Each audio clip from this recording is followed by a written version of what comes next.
അഭിമാനത്തോടെ നീങ്ങും ഭാരതത്തിൻ മക്കളെ, അടരാടി നേടിത്തന്നതാണി മണ്ണ് പൂക്കളെ.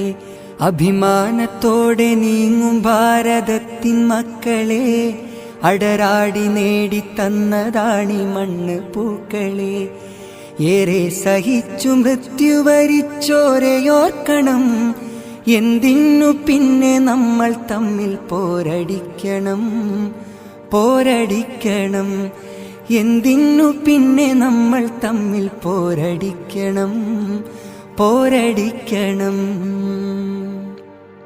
മുസൽമാന്റെ ചോര ചിന്തിയതി നാടിതിനല്ലേ, മരണം വരിച്ചൊരായിരങ്ങൾ ഹൈന്ദവരില്ലേ. മുസൽമാന്റെ ചോര ചിന്തിയതി നാടിതിനല്ലേ, മരണം വരിച്ചൊരായിരങ്ങൾ ഹൈന്ദവരില്ലേ. ക്രിസ്തീയ സ്വാതരങ്ങൾ ചെയ്ത ത്യാഗമതില്ലേ, കണ്ണീര് ചാലിട്ടൊഴുകിയതും കണ്ടവരില്ലേ. എന്തിനു പിന്നെ നമ്മൾ തമ്മിൽ പോരടിക്കണം.